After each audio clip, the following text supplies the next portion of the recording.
छोड़ दिया होता तो इसका क्या होता है। और महाभारत काल में जिक्र आता है, जब महाभारत का युद्ध खत्म हुआ, कृष्ण जैसे ही रथ से नीचे उतरे, जैसे ही उन्होंने हनुमान जी को ये इशारा दिया कि तुम हटो, वो रथ जिस पर अर्जुन बैठकर लड़ता था वो धू धू करके जल गया। उसको जो है एक क्षण नहीं लगा राख होने में। हुजूर कहा करते थे, कृष्ण ने अर्जुन का अहंकार तोड़ा ये बता करके कि तू नहीं लड़ रहा है, तू सिर्फ निमित्त है, तू सिर्फ यहां अपनी जिम्मेदारी पूरी कर रहा है। ईश्वर सत्य को जिताना चाहता है, इसलिए ईश्वर तेरे पक्ष में है। तू जीत इसलिए रहा है क्योंकि भगवान तेरे साथ है। तू अगर भगवान को भूल गया तो तेरे जीवन में जीवन तेरा एक क्षण में समाप्त हो जाएगा। इसलिए कृष्ण उद्धव को कहते हैं, गुरु तुम्हारी जब परीक्षा लेता है, जब ईश्वर तुम्हारी परीक्षा लेता है, तो कभी कभार छोटी छोटी परेशानियां तुम्हारे सामने लाता है। तो हुजूर कहा करते थे, ध्यान रखना, अगर तुम किसी परेशानी में आ जाओ, किसी तकलीफ में आ जाओ, तो तुम अपने आप को देखना। मान लीजिए सामने वाला आए और आ करके तुम्हें 2 ताने मारे, सोच कर देखो गुरुजी उस दिन तुम्हारी परीक्षा ले रहे हैं। अब तुम तो आग बबूला होकर के उसके जान जोखों पे आ गए, तुम तो उसकी छाती पर चढ़कर बैठ गए कि आज ही समाप्त कर दूंगा। इसने मुझे बुरा कैसे बोला, इसने मुझे गुस्सा कैसे दिखाया। सोचो, जिस परीक्षा में गुरु तुम्हें पास करना चाहता है उसमें तुम हर रोज फेल होने के लिए, हर रोज उसमें विफल होने की तैयारी में लगे रह जाते हो, क्योंकि तुम अपने आप को सिर्फ शरीर से भक्त मानते हो। इसलिए महाराज जी कहते हैं, संत का मिलना तुम्हारे जीवन में तुम्हारी बुराइयों से तुम्हें छुड़ाने का बड़ा सुनहरा अवसर है। वो तुम्हारे मन की सफाई करेगा। सबसे पहले तुम्हारे अंदर से अहंकार निकालेगा, सबसे पहले तुम्हारे अंदर से तुम्हें सही दिशा में ले जाने की कोशिश करेगा। इसीलिए स्वामी जी ने नाम के 3 नियम बड़े सुंदर बनाए। पहला नियम बनाया उन्होंने पवित्रता का नियम। तुम अपने जीवन में अगर गुरु ईश्वर से जुड़ना चाहते हो तो तुम्हें अपने जीवन को शुद्ध करना पड़ेगा। अगर हमारे घर में मंदिर होता है, मंदिर को हम पहले साफ करते हैं, तब जाकर के उसमें दीपक जलाते हैं।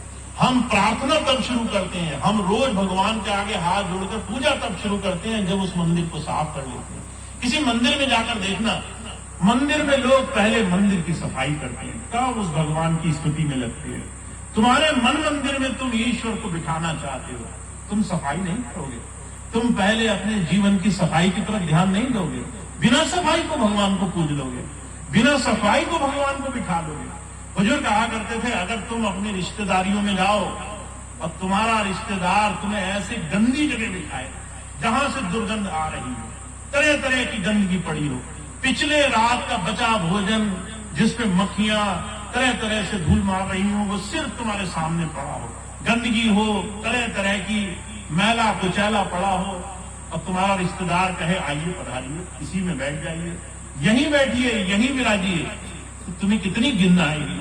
तुम कहोगे, बताओ हमें बुलाया भी और बैठने की सही जगह तक नहीं दी, ठीक से बिछोना नहीं बिछाया, ठीक से हमें साफ सफाई से स्वागत कहीं नहीं किया।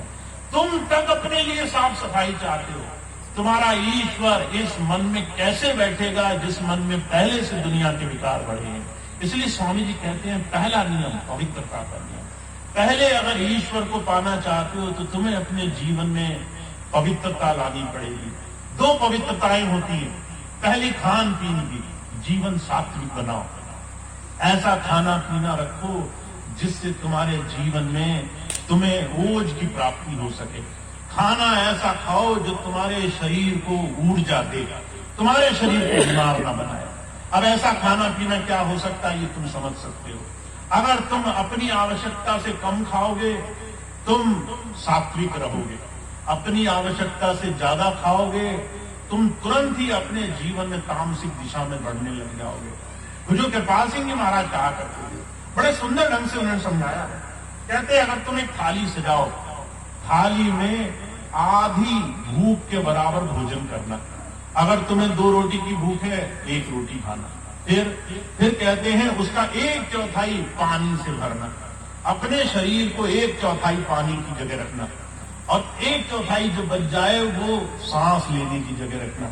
आज लोग सांस लेने की जगह नहीं रखते हैं कि भोजन करने बैठते हैं, यहाँ नाक तक खा लेते हैं, सांस तक न जाए अंदर, सांस भी